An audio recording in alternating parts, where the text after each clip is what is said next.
NFL Week 18 is here, which means there's one final full slate for us to dominate the sportsbook. Stay tuned for my 6 favorite bets for this week.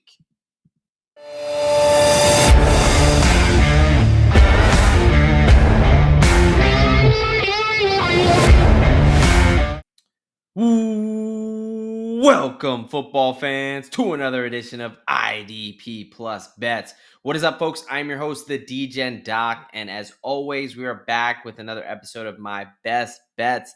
That is right, folks. Coming off a nice Week 17 where we hit our two highest odd bets. That's right, a plus 350 and a plus 285.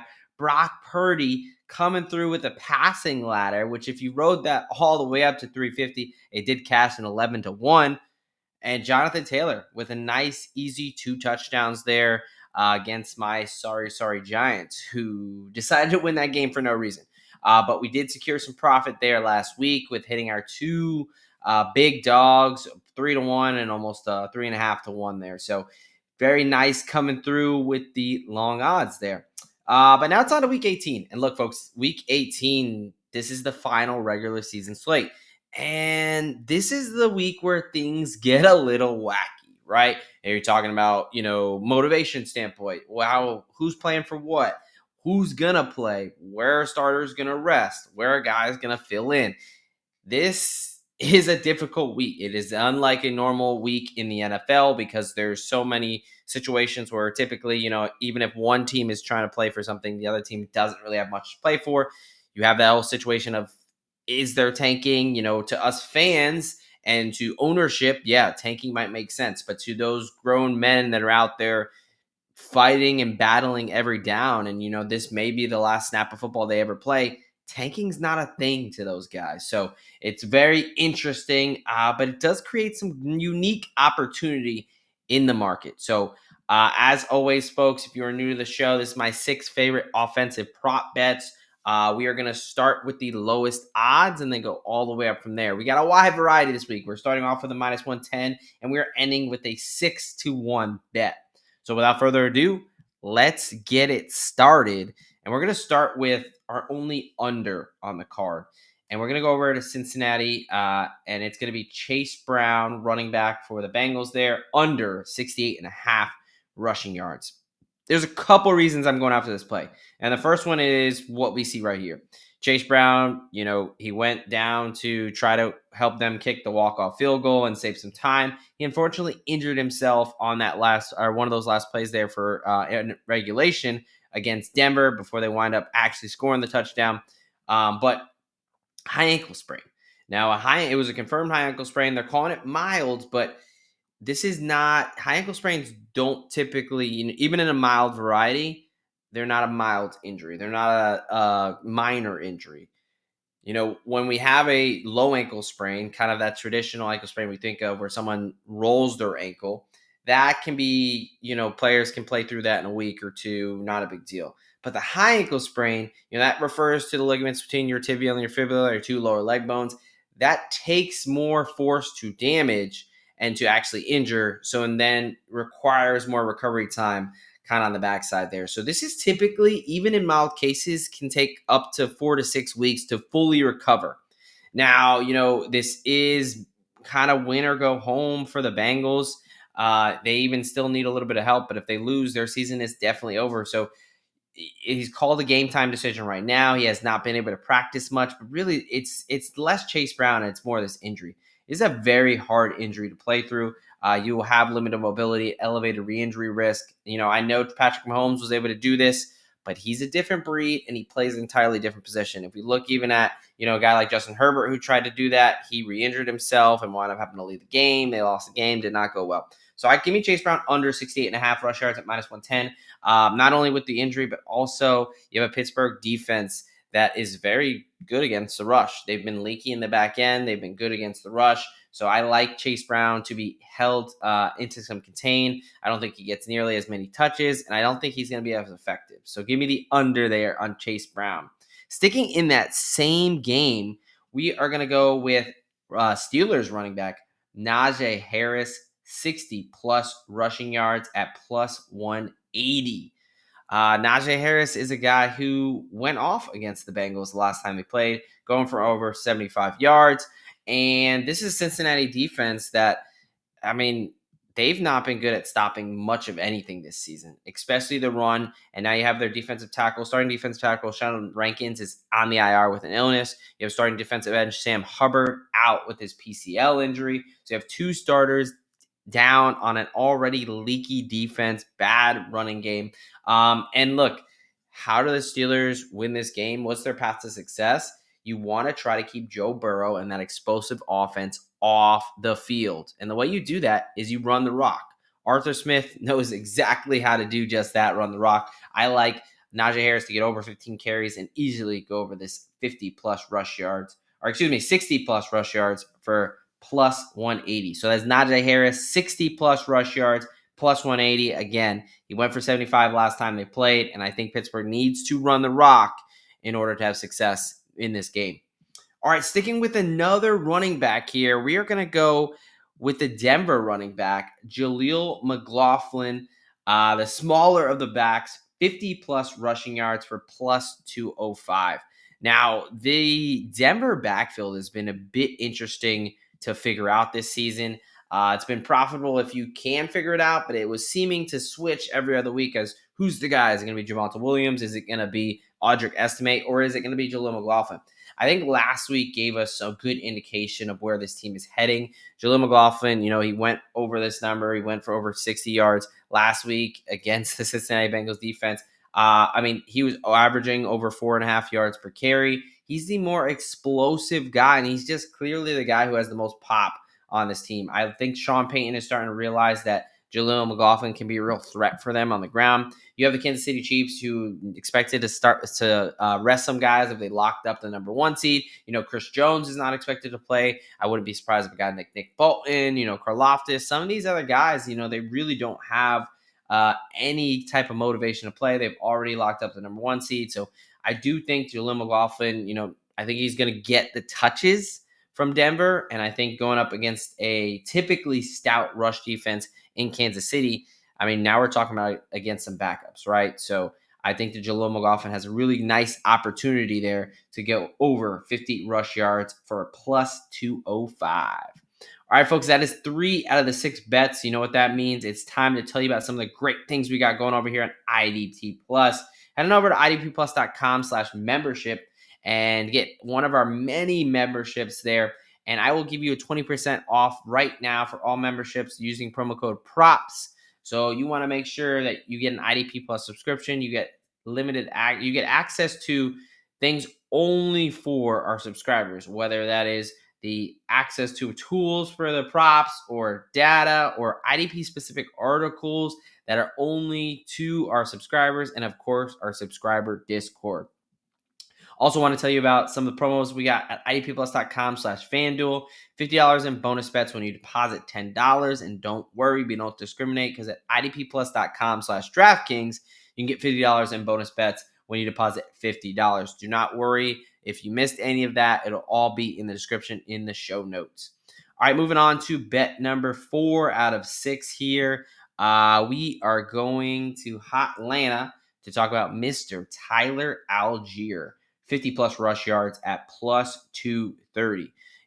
Kind of the bowling ball to the lightning bolt that is Bijan Robinson. Bijan Robinson, absolutely, this is his backfield. Absolutely, he is the more talented back. But you've got Carolina, which has the worst rush defense in the league. And, Tyler Allgeier is still getting his touches. He's getting, 10 to 11 touches. He's kind of bouncing around that 8 to 10 mark. He just, it fluctuates a little bit. But in a game where they just need to win, they want to be able to hold on to a lead. They're expected to have the lead kind of game script wise. And Tyler Allgeier does not mind playing the Carolina Panthers. He had his best game of the season against Carolina this year. He put up 105 yards and a touchdown the last time they played. I expect him to be playing with the lead. And really, it's just a matchup. As long as he gets 8 touches, I think he gets to this 50-plus number. This is a bad defense that's dealing with some losses to, no J.C. Horn, no Josie Gio, Shaq Thompson's been out for the year. So this is a beat-up defense that's going to kind of have to ask themselves, do I really want to tackle this bowling ball that is Tyler Algier, when it gets to the third and fourth quarter? I have a feeling the answer is going to be no. So give me Tyler Algier, 50 plus rush yards at plus 230. All right, folks, we got our two big ones to end the show.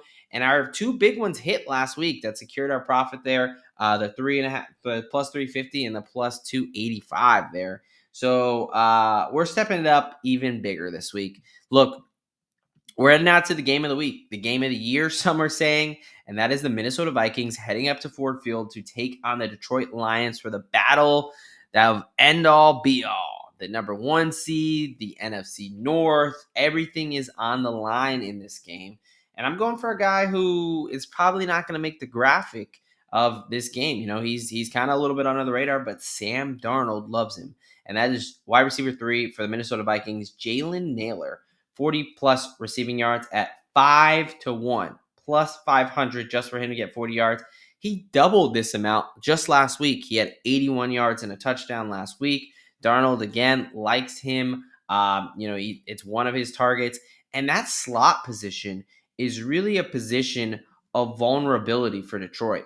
They just gave up over 100 yards to Ricky Pearsall, a young, somewhat talented wide receiver, but it's not like he's anything crazy. But in the slot position, they do have some vulnerability. Jalennailor took vulnerability against this team. He took advantage of this team last time they played. He had 76 yards. He easily cleared that number last time. So I like Jalennailor. I don't think it's going to take too many catches. I think this is 3-4 catches to get him over 40 plus yards. I like him to get loose against the Detroit secondary that, let's be honest, everybody has been getting loose on, no matter what team you are. So I like Jalennailor there at 40 plus receiving yards at 5-1. And then to wrap it all up, in the spirit of a wacky week 18, we are bringing it back. We're bringing back the Carson Wentz anytime touchdown. Yes, Carson Wentz. He is the quarterback number 2 for the Kansas City Chiefs. He will be starting this week against the Denver Broncos. And when we look at a guy like Carson Wentz, he's going to try to do everything in his power to extend his NFL career. He's only on a 1-year deal with the Chiefs. So if he wants to play and be in the NFL next season, he has to put on a show. And for Carson Wentz, that means involving his legs. The last time that he started a game at the end of 2023, he had 17 rushes, 56 yards, and 1 touchdown. In fact, the last 2 games he started, the last games of 2022 and 2023, he has a rushing touchdown. And that's exactly where we're going here. Give me Carson Wentz anytime touchdown at 6-1, plus 600. He's done it in the past 2 starts he's had. He has gone for a rushing touchdown. He's going to have to use his legs. This is a good Denver defense, is a good pass rush. I think his legs are going to be an opportunity where, first read, second read, it's not there, pull it down and go. And he is a bigger dude, so whether it's on the goal line or stretching out, I think that he's got a great opportunity to find the end zone. Look, I'm not saying that he's going to lead them to any crazy victory or anything like that, but I think whether it's garbage time or in a competitive game, Carson Wentz using his legs around the goal line is a very feasible option. I think the 6-1 price is completely off. Give me Carson Wentz anytime touchdown at plus 600. All right, folks, that is the 6 best bets that I have for NFL Week 18. We're going to do a quick recap and then get on out of here. So first up in the Saturday game, we've got Bengals running back Chase Brown under 68.5 rushing yards, minus 110. Sticking that same game, we're going to go Najee Harris, 60 plus rushing yards at plus 180. Brown dealing with that high ankle sprain injury and a stout Pittsburgh defense. Meanwhile, Najee Harris fully healthy, coming off extended rest from the Christmas game. And the best way to keep the Bengals at bay is to keep that offense on the field and run the ball. Sticking with the running game, we are going to talk about this Denver running back, jaleelmclaughlin. I think the guy who is the clear most explosive player, the most impactful player in that backfield. So I like him for 50 plus rush yards at plus 205 against some Kansas City backups. And then Tyler Algier, 50 plus rush yards at plus 230. Now, no, the Panthers will not be playing backups, but they might as well be because they are the worst rush defense in the league. Algier went for over 100 yards last time he played him. Jalennailor, 40 plus receiving yards at plus 500. The Detroit Lions have a problem with slot wide receivers. Sam Darnold likes to find Nailor. He had over 80 yards last game, and then last time these two teams played, he had over 75. And then finally, bringing it all together, Mr. Carson Wentz, former MVP candidate, now turned Kansas City Chiefs backup. Everything's on the line for him. Although the Chiefs have nothing to play for, Carson Wentz certainly does. Look for him to get in the end zone, just like he's done the last 2 times he started a game at 6-1. All right, folks, that is it. Hey, if you enjoyed the show, I very much appreciate you. Fun hanging out with you. Just go ahead and drop a like and a subscribe if you haven't already. As a new channel, you would be surprised what something that takes 5 seconds really does for our growth. So if you appreciate, or if you did enjoy any of that information, or learn something, or want to tail something, hey, best of luck to you. We encourage you, but we do appreciate any feedback, likes, and subscribes. Hey, Happy New Year, folks. We've got a lot of great football coming up, especially with that Sunday night game. It's like the playoffs really starts. I mean, that following week, you've got college football playoffs. You've got NFL playoffs. We got a lot of great football coming up. But don't worry, NFL Week 18, still money to be made. Just got to be careful with these wacky setups. All right, folks. From the DJ Doc here at IDP Plus Bets. I'm out of here.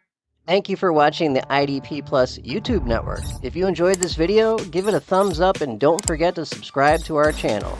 Be sure to tap the bell icon to get notified whenever we upload new content.